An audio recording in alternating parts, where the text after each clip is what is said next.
Now, talking about wireless networking, we need to think about security a little bit now that we have a little bit of background. So we have three technologies that we use in 802.11, and they do provide some backwards compatibility. It's direct sequence spread spectrum, DSSS, frequency hopping spread spectrum, FHSS, and orthogonal frequency division multiplexing, OFDM. Now, I know those sound like a mouthful, but this is how wireless networking works. So let's look at DSSS first, the direct sequence spread spectrum. Now, this is a wireless technology that spreads a transmission over a much larger frequency band and with corresponding smaller amplitude. So by spreading the signal over a wider band, the signal is going to be less susceptible to interference at a specific frequency. So this was one of the first standards they came out with, was the DSSS. And then they developed the frequency hopping spread spectrum. Now this wireless technology spreads its signal over rapidly changing frequencies. So the frequencies are changing and we're bouncing from frequency to frequency. Now each available frequency band is going to be subdivided, or can be subdivided, into sub-frequencies below that. So the signals rapidly hop, bouncing among these sub-frequencies in an order that is agreed upon between the sender and the receiver beforehand. So they're on the same page, right? If I'm hopping frequencies and you don't know where my next hop is, we can't communicate. So we have to negotiate that at the beginning. So the benefit of FHSS is that the interference at a specific frequency will affect the signal during a short interval, because there may be interference here, but I'm getting ready to hop down here, and so we're good to go. So I may just hop right around that interference. So it's working on the probability that it's hopping so much that there won't be interference there. And then the orthogonal frequency division multiplexing. Now, this means a signal is subdivided again into sub-frequency bands, and each of these bands is manipulated so that they can be broadcasted together without interfering each other. This gives us higher throughput. Now, in an OFDM system, each tone is considered to be independent, orthogonal, to the adjacent tones, and therefore does not require any of those guard bands that we may have in our frequency ranges. So this is the latest and greatest, if you will, of the standards that we have. 802.11n supports the orthogonal frequency division multiplexing because we get higher throughputs that way. That's how they say we can get up to 300 to 600 megabits a second. Now we know we have the 2.4 channels and we have the 5 gigahertz channel. Remember, they're not backwards compatible. All right, so we're on the 2.4, we have to talk 2.4. If we're on the 5, we have to talk 5. Now, we didn't talk about antenna types yet, and there's a couple that I want you to be familiar with. One of them being omnidirectional. Omnidirectional antennas is probably what you have in your house. I can't be for certain because I don't know everybody that's watching this video, but it's what I have in my house, right? It goes out every direction. It's kind of like if you took a rock and you threw it in the water, right? The ripples, they go out from the center in every direction equally, right? One of them doesn't go faster than the other one unless there's something there stopping it, which we could very well have in our wireless networking as well. But for the most part, they ripple out from the center. And that's what an omnidirectional antenna does. It's always sending it out, kind of like a starburst, out into the air. And our devices will see that traffic or understand that traffic.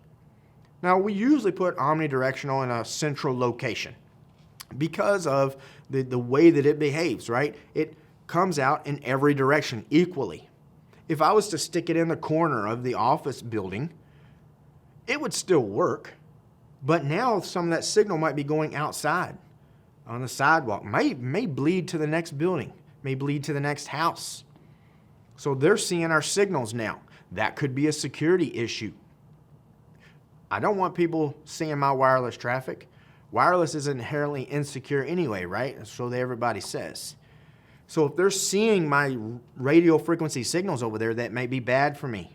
I need to either turn the power down Or take my access point that's running an omnidirectional antenna and put it in a more centralized location. And then I have equal access throughout the building. Now, let's say I have to put it over here. You know, our infrastructure, the logistics, there's no way to get around it. I have to have an access point right here. I want to use like a directional antenna.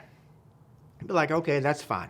We have to put it here, but I want to make the signal go this way. I don't need it going outside. That's wasting power. That's wasting resources, and that's introducing a vulnerability that we just don't need or want. So we can put a directional antenna and say the wall's here. We have to put the access point this way. We'll put the directional antenna facing inwards. So now the signal is staying inside of the office or inside of your organization. We also have some authentication and encryption when it comes to wireless. Now, first one I want to talk about is WEP, W-E-P, Wired Equivalent Privacy, or you may see it as Wired Equivalency Protection. Now, this is a pretty weak authentication mechanism. It's been cracked. It's the keys. It has 64-bit or 128-bit keys, and it runs an RC4 algorithm. And the reason that it is weak is that the keys never change. Once the key is established, it doesn't change at all. So once a client or a device accesses the WEP access point, they establish the key. And after a while, you can see a pattern. If you were to sniff the wireless traffic, you could see the communication stream between the device and the wireless access point, and eventually you would collect enough information where you could actually crack the key within seconds. There are devices out there and software out there that will do this. So we don't want to use WEP if at all possible. I guess it's better than nothing if that's all you can do, but I don't know why that would be all you can do anymore, because I don't even know if you can purchase an access point that will only do WEP or even has the capabilities of doing that. So that one's kind of old. We have WPA, Wi-Fi Protected Access. Now this has a 128-bit key, but it's a little better than WEP because this runs something called TKIP, Temporal Key Integrity Protocol.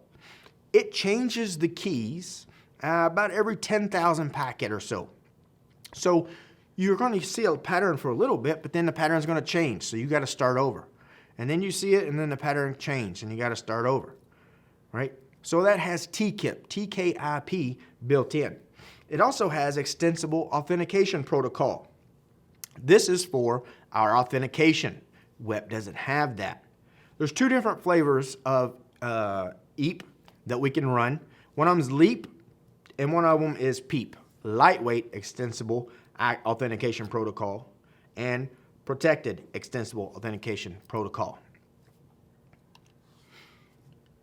Now, when it comes to WPA and WPA2, which we haven't talked about just yet, there's a couple different ways we can implement this. We could do WPA personal, which means we have a pre-shared key. A lot of people at home, I've seen a lot of small offices and home offices do the exact same thing, but they have a pre-shared key. Again, you go get your wireless access point from the department store, you bring it back to the office, you plug it in, you start configuring it, right? Inside there, you have to put a key, right? You put the passphrase, the password is the key.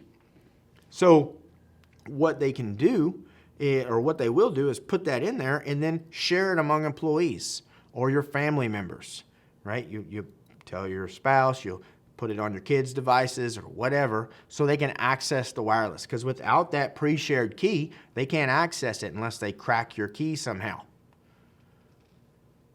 So that's WPA personal. Now we can have WPA enterprise as well.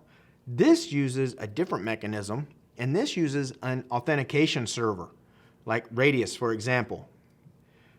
You can have a Radius server for authentication.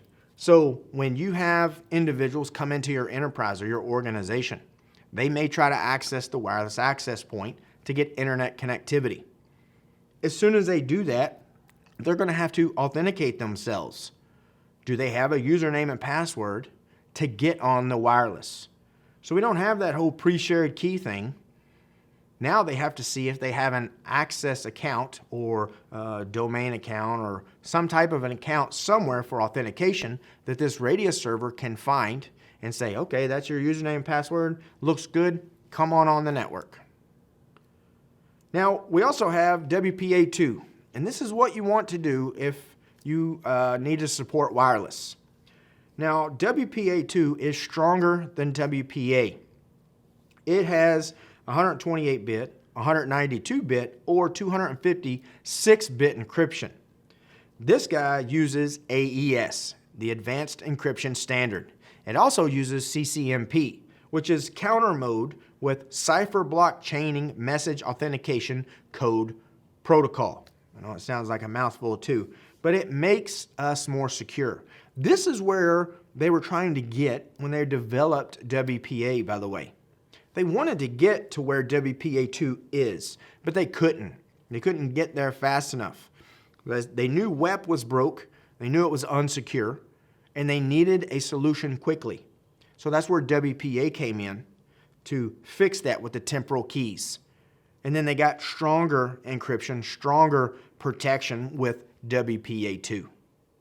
Now in WPA2, we can run personal, again with the pre-shared key, and we can also do the enterprise level stuff like with our Radius server with those authentication servers. So that's not just a WPA thing, it's WPA or WPA2. Now, when it comes to our wireless networks, we need to secure them down. I know everybody gives security top priority when it comes to wireless, right? Not so much. They need to, you know. People don't think about some of this stuff in their homes. I've had multiple discussions with friends and colleagues about, you know, the very first thing, changing the default configuration. They go to the department store, they buy a wireless access point, they bring it home, they plug in the power, they plug in the Ethernet cable with the RJ45 connector, they plug the other end into their modem or router they got from their ISP, and they're done, right? They know, they see, oh, well, there's my device. That's the one I just bought. It's the best signal strength. That's got to be me. So they'll connect to it in their operating system, and they're up and running. They're on the internet, and they are happy. But they are not secure whatsoever because they left that default config on there, right? If I drive around, walk around, sometimes I don't even have to. Like we said earlier, antennas strength is strong nowadays. I may be in the next building, in the neighborhood with you. You may be in the house next door, and I see your access point, and it's unsecure. All right? If I see it's a certain brand, all I have to do is do a quick internet search for default passwords for a certain brand. I get my list. I try to open up your admin console, and I use that list of default passwords that I found, and I'm going to get into your router. Don't allow that to happen to you, and really don't let it allow that to happen to your organization. Change the default setting. Get in and change the administrative password. Put a good, strong passphrase on there. 14, 15, 16 characters. Make it complex. There's no reason people need to be getting in there other than the people that need access. Your service set identifier.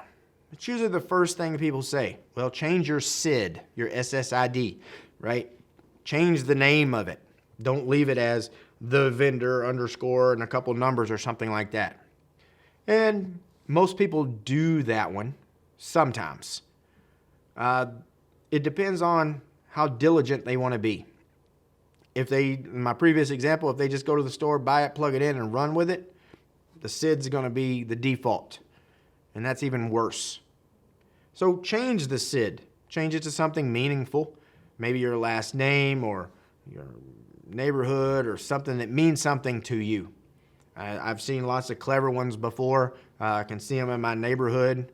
I live in a pretty congested neighborhood, and one of them says FBI van number 2.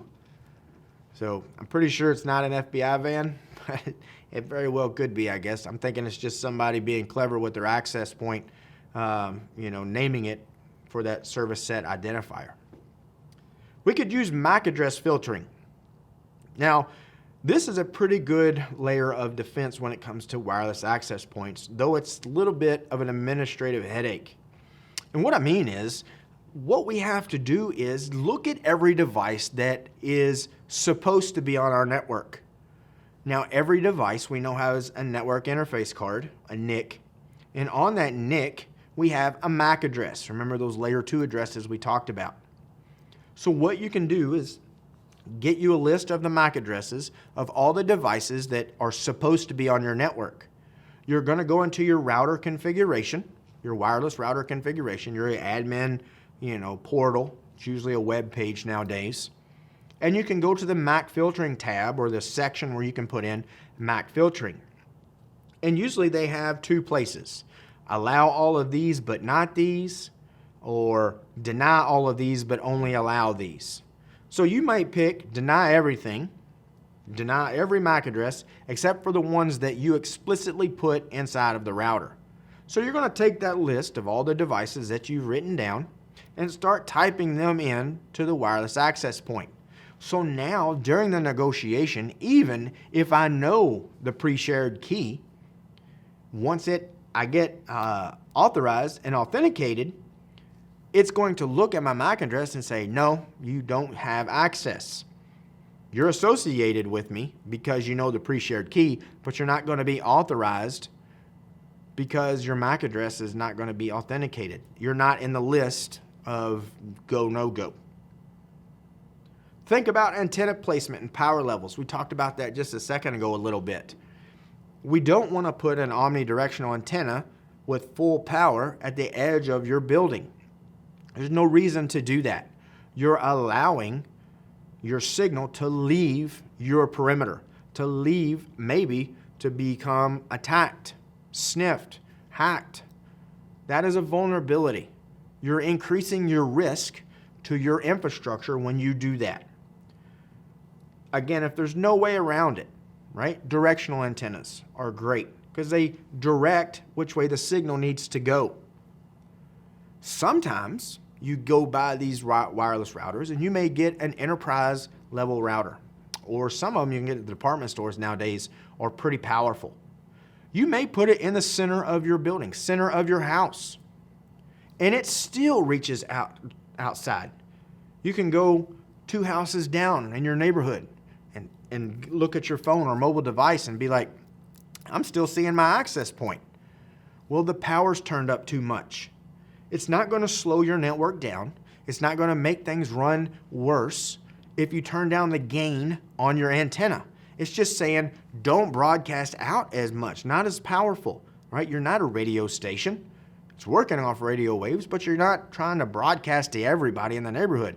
Turn that down a little bit. Bring that signal in. Try to keep it as close as you can without losing connectivity. You don't want to leave the people out in the corner offices. If you turn it down too much, it may not reach them very well. They may have some latency or intermittent issues. So you can't turn it all the way down, but turn it down a little bit and then maybe do a site survey. Like, oh, well, we're still reaching 15 feet outside of the building here. Turn it down a little bit more. Okay, we're getting closer to the perimeter now. Can the corner offices reach? Does everybody still have connectivity that needs it? All right, so you have to think about that stuff when it comes to securing your wireless networks, because you don't want that signal leaving the building like that. You may have a captive portal. So you get on the wireless access point, all right? Maybe it has authentication, maybe not. Sometimes it's open, has open authentication, but it still redirects you to this portal. And this portal might say, this is free Wi-Fi. Do you agree to our terms of service and the terms of usage? Right? I see this a lot in hotels. Right? I sit down, I connect to a hotel Wi-Fi, I open up a browser and it redirects me to their portal. And sometimes I can pay for the faster internet or I can get the free internet, and then I have to agree to their terms. I won't use their network for hacking, and I'm not going to do malicious intent. I won't break the law and things like that. Airports, the same way, right? You'll log on to an airport Wi-Fi. You open up a browser and you're taken to a portal page. And you're going to see their terms, right? Their agreement. I agree not to do bad stuff. I'm paraphrasing. You check I agree and you hit submit or OK or whatever button they have, and they allow you to get onto their wireless access point. We want to encrypt our wireless traffic. Try to encrypt our traffic as much as we can, because there's no mechanism in the air to say, travel just this way, nobody sniff my traffic, right? It's not like it's running in a cable along, in the wall, where if somebody wants to intercept that traffic, they have to get a hold of that cable. They have to get to the other end or your end or tap the cable somehow. Wireless is just out there. It's just floating around, so anybody can grab it. Again, if your traffic is encrypted, it shouldn't matter. It may make you feel uneasy, but if they do sniff some traffic, they do capture some traffic, if it's encrypted, and it's encrypted somewhat well enough, they're not going to be able to see what the data means. They will see something, but they're not going to understand it because they don't have the key to unlock the encryption. So that's a very good level of defense for us for securing our wireless networks. We may use VPN solutions. This is what I like to do when I'm at the airports, right? If I have to get online and I have to do something that requires me to type in any credentials, I will log on to their access point, but then open up a VPN connection to a trusted network, say back to my house. So now any traffic that is being passed is going through my tunnel, and whoever else is on the wireless network shouldn't be able to see that information. So if I have to, jump on and check a critical email or check the bank account for some reason real quick, right? Something that I don't really feel comfortable doing on an open public wireless network, I'll set up a VPN tunnel and get to a trusted network. And I pretty much trust my network at home. It's still a wireless network, yes. It is in a neighborhood, yes. But it's my network, so I feel pretty good about that. We have vulnerabilities in wireless as well. Just like we have vulnerabilities in a wired network. Well, maybe more in a wireless network. I don't know. It depends on how you want to look at it. We could have data emanation, right? Is leaking out there. That's not good. Jamming or interference. Somebody could be interfering with your signal. They may be doing it unintentionally. If you have a next door neighbor, which a lot of us do, right? I don't know if you live in a neighborhood or subdivision of some sort, but those houses are usually fairly close, 20 feet apart, 25 feet tops. They have an access point, you have an access point, they have everybody in the neighborhood seems to have wireless nowadays, right? I can open up my laptop in my home office and see about 25 different access points just from my home office. And that's not walking outside. I'm not turning up the antenna. I'm not using any external antenna or anything like that. So I know there's all kind of people around there. Well, there's only so many channels that we can play around with before they start interfering with each other.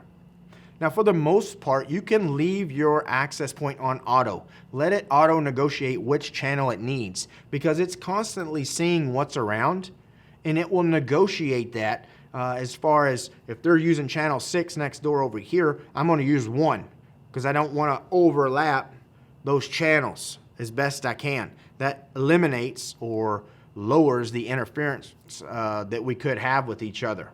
And hopefully theirs is on auto negotiate as well. And that way all these access points are always talking and they're negotiating with each other on which channel they're going to use. They're going to see that that's using that channel, they're using that channel, so I'm going to say, well, okay, I can see what they're using, I'm going to use something different. Packet sniffing. I've mentioned this many times already. The data is just out there. It's just in the air. What prevents us, or what prevents an attacker from just holding up an antenna and capturing that traffic?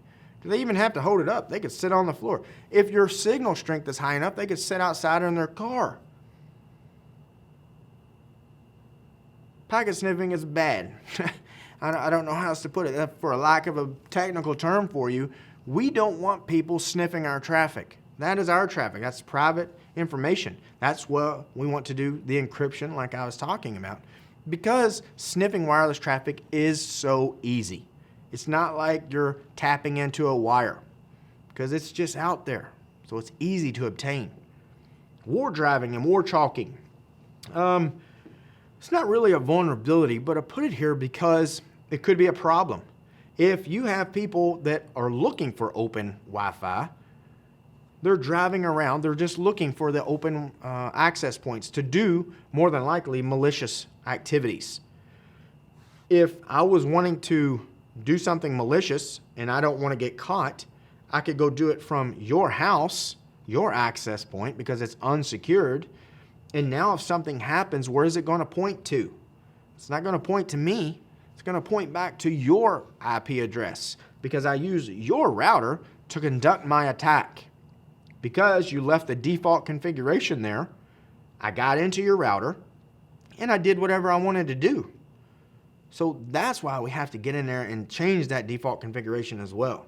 Now, war chalking is war driving, and then once I find something, I can mark that territory for somebody else later. Maybe somebody else in your group or clan, faction, whatever you want to call them, right? Of little hackers or attackers. And you can say, well, this one's open. So you can literally draw chalk on, say, a sidewalk or on a brick wall, concrete wall, so people know when the next person comes in, they know what's open, or if it's locked, or if it's how it's encrypted, or anything like that. SID broadcasting, turn that off. Again, that's like the first 1.5. Not the first thing you're going to do, because remember, we're going to change our SID, and then we want to uncheck that box that says broadcast the SID. Now, this is not going to stop your attacks. This is not going to be the be-all, end-all to nobody attacking your wireless access point, because there are tools out there, software tools, that can resolve your SID even if you're not broadcasting it. So this is not, again, the end-all to your security. It's just a security by obscurity, really. You're just, don't give them, make them work for a little bit anyway. WPS and replay attacks. The WPS is that little number on the bottom of your router that you may see. So instead of having a pre-shared key where you have to get in and configure the router, now when you connect to it, you can associate with the router, and it's going to ask you for that WPS number, all right? That passcode that's on the bottom, 10-digit number that's down there, and you type it into the computer, and then it will negotiate and let you in.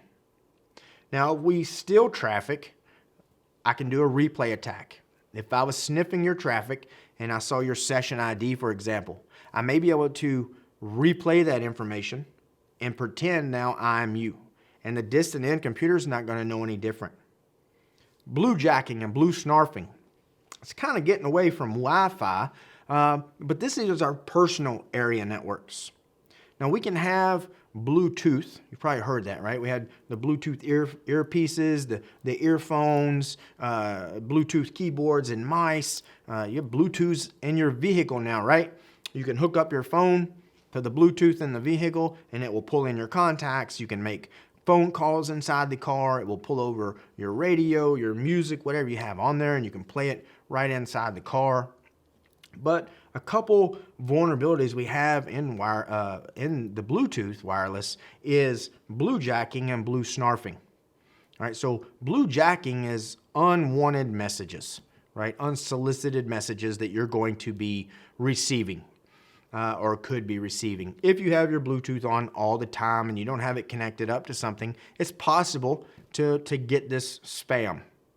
Now, blue snarfing is you're losing data. Somebody has attacked your device using Bluetooth and is actually pulling data off of your system. Rogue access point and evil twins. Used to find these quite a bit in an old job, but a rogue access point is somebody went and bought an access point, or they had an extra one laying around. I know I have like 4 or 5 at my house, where they can take that access point, take it to your organization or outside of your organization, your company, your building, your house, wherever you do business, give it power somehow, and plug it into your network. Public areas, like public libraries, for example, right? You could take an access point. You got a backpack. Everybody carries backpacks nowadays.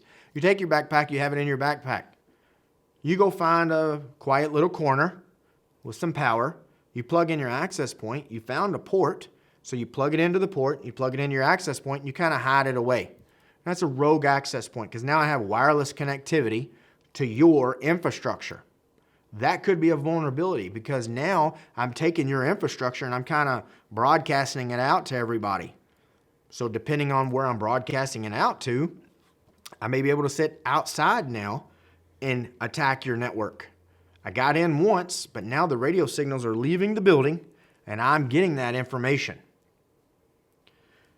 Now, an evil twin is still a rogue access point, but it takes it one step further.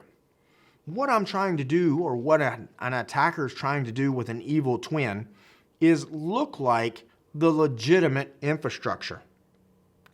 So I could go, say, to a popular coffee shop that they offer wireless connectivity while you sit and enjoy your coffee and a pastry or whatever. So you can have a device, and I have a device that's actually battery operated. I could put that in my backpack. It has antennas, and I could name it. I can make that SID, remember that identifier, the same thing as the coffee shop. Then I could run an attack and disassociate everybody from the legitimate access point. Once that happens, their computers more than likely are going to try to reassociate with an access point. Now, though, they're going to attach to me because I look like the legitimate access point. So now the traffic is coming to my access point that's sitting in my backpack. I'm sniffing the traffic on my laptop because I'm just sitting there enjoying my coffee too. All the while, I'm moving on your data to a legitimate network. So you don't ever know the difference now. You're wirelessly going along, but everything's passing through me, through my access point, which is an evil twin. The twin part is we have identical SIDs, those security identifiers, or service set identifiers. So that's what makes it evil. And the twin part is I look just like the legitimate one. We could have weak encryption and have IV attacks. So we don't want to use weakening like WEP, the WEP. We don't want to use that type of encryption, right? An IV attack is the initialization vector attack. And that's exactly what we use for WEP. You collect enough of those initialization vectors, that's what you see to look for the pattern. Once you collect enough, there are tools that you can use that you collect the IVs, they look for the pattern, and they can crack your keys with weak encryption very quickly, with less than a minute. So don't use weak encryption if at all possible. That's the only thing you have available.